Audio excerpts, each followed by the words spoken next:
بات درست نہیں ہوگی۔ اسی طریقے سے اگلی بات ہماری یہ آتی ہے کہ حکمت کیا ہے، یعنی ایسا کرنے سے اللہ کے رسول صلی اللہ علیہ وسلم نے کیوں ہمیں روکا ہے؟ تو مختلف علماء نے مختلف حکمتیں بیان کی ہیں، ان میں سے کچھ حکمتیں میں آپ کے سامنے ذکر کرنا چاہتا ہوں۔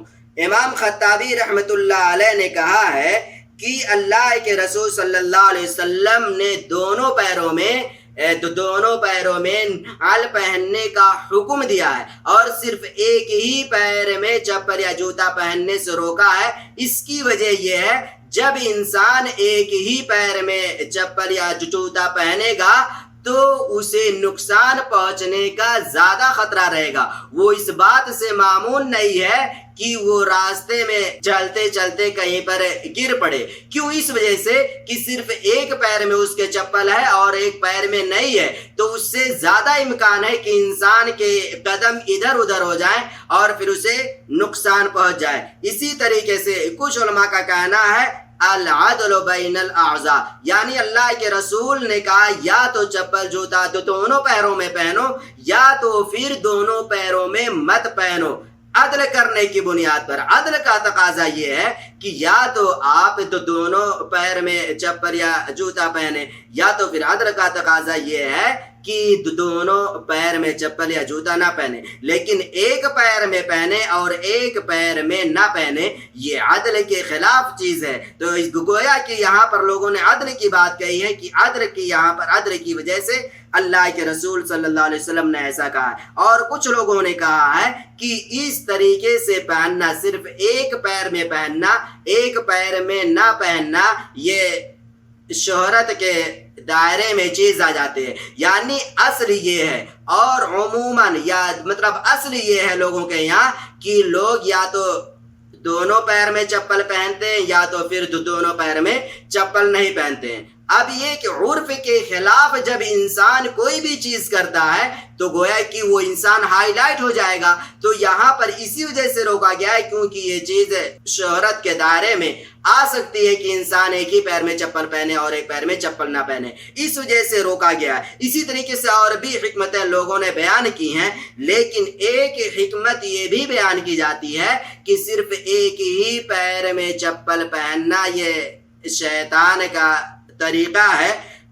جیسا کہ ایک روایت آتی ہے کہ اللہ کے رسول صلی اللہ علیہ وسلم نے کہا ہے ان الشیطان یمشی فی نعل واحدۃ اخرج الطحاوی فی مشکل آثار وصححہ الالبانی۔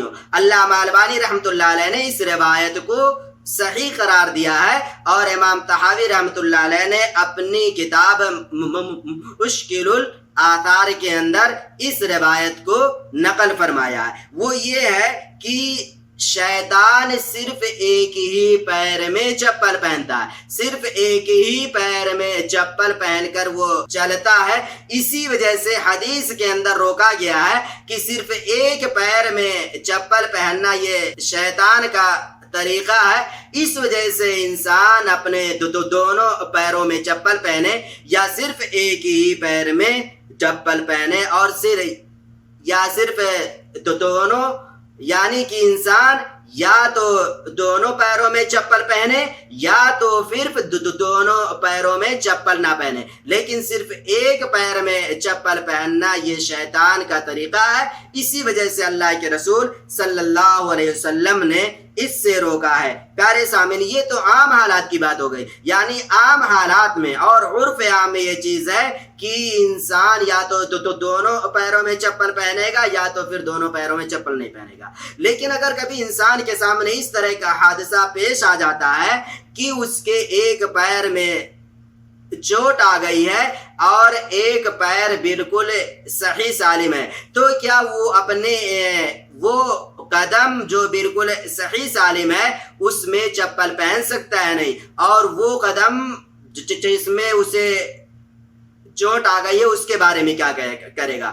تو اس کے تعلق سے علماء نے جو بات کہی ہے وہ یہ، اگر اس طرح کا معاملہ انسان کے سامنے پیش آ جاتا ہے کہ وہ اپنے انسان کسی زخم کی وجہ سے ایک پیر میں چپل نہیں پہن سکتا ہے تو وہ اس پیر میں چپل نہ پہنے، اور جس پیر میں چپل پہننے کی گنجائش موجود ہے اس میں وہ شخص چپل پہن لے، اور پھر ایسی صورت میں اس کا وہ عمل حدیث کے خلاف نہیں ہوگا، بلکہ یہ شریعت کا قاعدہ ہے کہ ضرورت کے وقت بعض وہ چیزیں جو شریعت میں ناجائز ہوں وہ بھی جائز ہو جاتی ہیں۔ تو اس وجہ سے اس وقت انسان اگر اس طرح کا عمل کرتا ہے تو اس کا وہ عمل مکروہ کے دائرے میں شامل نہیں ہوگا۔ اب اگلا مسئلہ یہ ہے کہ کیا اس حدیث پر ہم کچھ اور امور کو بھی قیاس کر سکتے ہیں یا نہیں؟ مثلا یہ کہ اللہ کے رسول نے کہا یا تو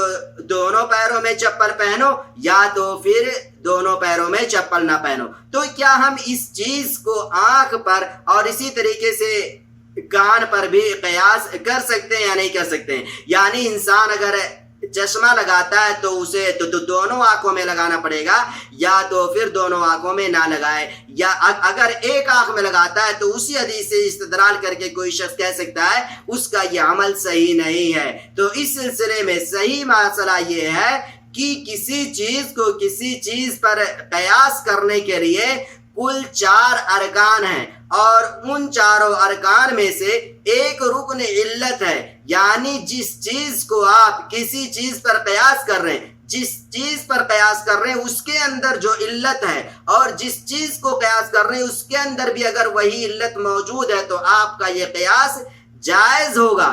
لیکن اگر ان دونوں چیزوں کی علتیں الگ الگ ہو جاتی ہیں تو پھر آپ کا یہ قیاس فاسد ہو جائے گا۔ تو اس حدیث کے بنیاد پر اس حدیث کے اندر جو علت بیان کی گئی ہے وہ یہ ہے کہ ایک پیر میں چپل پہننا یہ شیطان کا طریقہ ہے، تو علت یہ ہوئی۔ تو کیا اسی طریقے سے ایک آنکھ میں چشمہ لگانا بھی شیطان کا طریقہ ہے؟ اس طرح کی حدیث کوئی ہے؟ کوئی حدیث نہیں ہے۔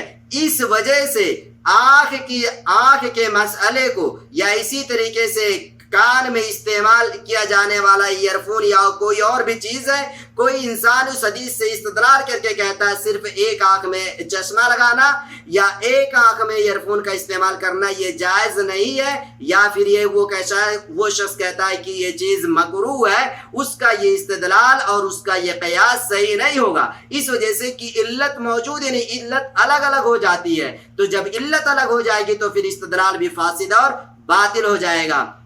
تو خلاصہ کلام پوری حدیث کا یہ ہوا کہ اللہ کے رسول صلی اللہ علیہ وسلم کے طریقے کی اتباع اور اقتداء کرنے ہی میں انسانیت کی کامیابی اور بھلائی ہے، اور اسی ہی میں کار خیر مکمل طور پر ہے۔ اور یہ جو یہاں پر حدیث سے روکا گیا ہے کہ صرف ایک ہی چپل میں چپل، صرف ایک ہی پیر میں چپل نہ پہنے، یہاں پر یہ حرمت کے لیے نہیں ہے بلکہ یہاں پر یہ مکروہ ہے۔ انسان کو اس سے بچنے کی حتی الامکان کوشش کرنی چاہیے۔ اللہ رب العالمین ہمیں احادیث پر عمل کرنے کی توفیق دے، آمین۔ السلام علیکم رحمۃ اللہ وبرکاتہ۔